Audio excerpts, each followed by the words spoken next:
मित्रों,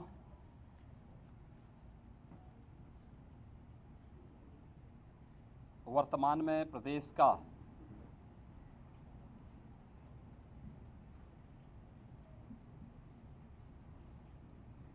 गंगा नदी के तटवर्ती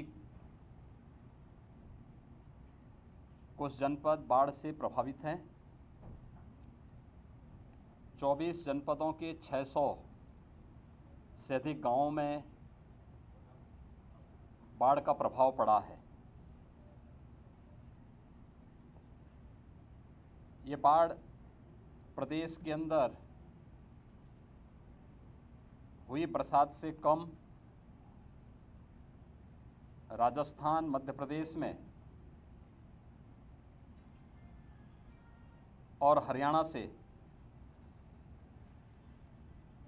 कोटा बांध राजस्थान, माता टीला बुंदेलखंड मध्य प्रदेश और हथनी कुंड बांध हरियाणा से अतिरिक्त जल छोड़ने के कारण यमुना, चंबल, बेतवा नदी में अत्यधिक जल प्रवाह के कारण बाढ़ से लगभग 24 जनपद प्रदेश के अंदर प्रभावित हुए हैं, जिनमें 600 से अधिक गांवों पर इसका असर पड़ा है।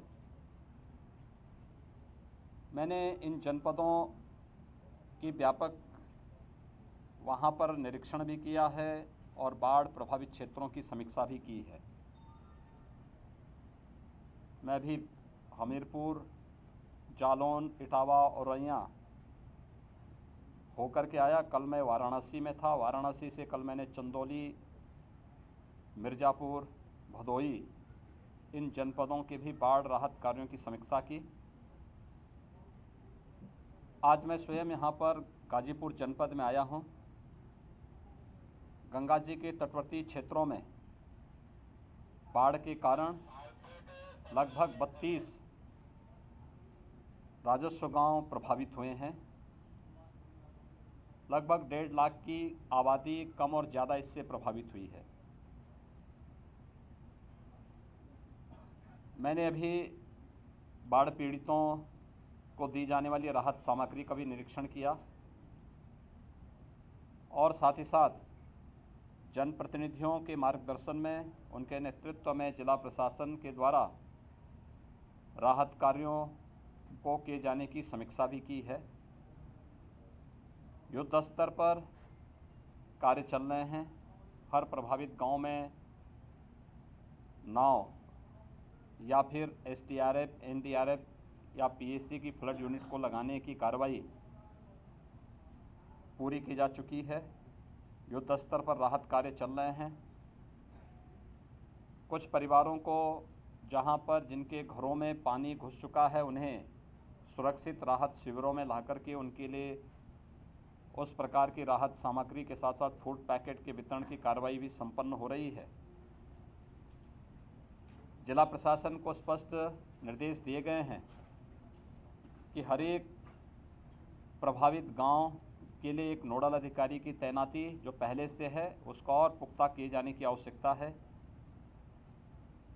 राहत सामग्री पर्याप्त मात्रा में वितरित किए जाने की आवश्यकता है और समय पर किए जाने की आवश्यकता है। इसके अलावा इस बात को ध्यान में रखने की आवश्यकता है कि नदी रात्रि से स्थिर है और अब धीरे धीरे करके पानी घटता हुआ दिखाई दे रहा है। इस समय सतर्कता बरतने की आवश्यकता है।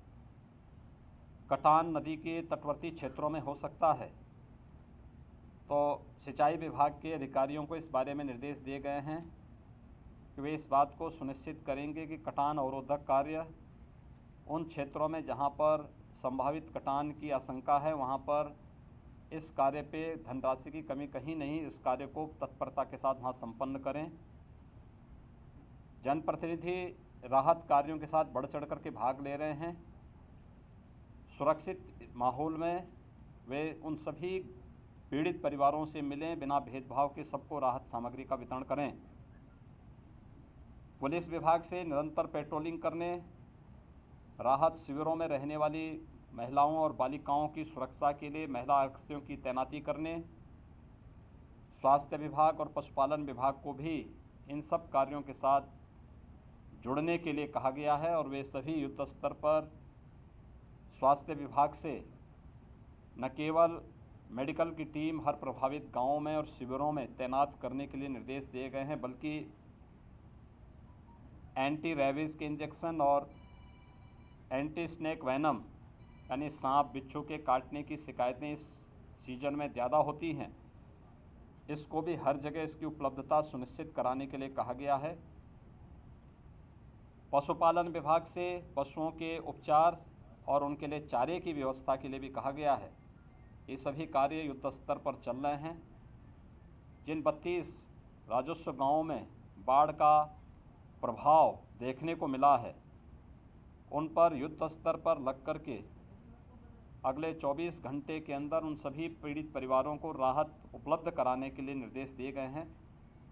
कार्य संतोषजनक ढंग से राहत कार्य चल रहे हैं और मैं विश्वास के साथ कह सकता हूं कि कोरोना महामारी के दौरान जनप्रतिनिधियों ने, प्रशासन ने हेल्थ वर्कर्स और कोरोना वॉरियर्स के साथ मिलकर के जो प्रदर्शन किया है, इस बाढ़ जैसी आपदा का भी सामना इसी तत्परता के साथ सभी लोग मिलकर के करेंगे। बहुत बहुत धन्यवाद।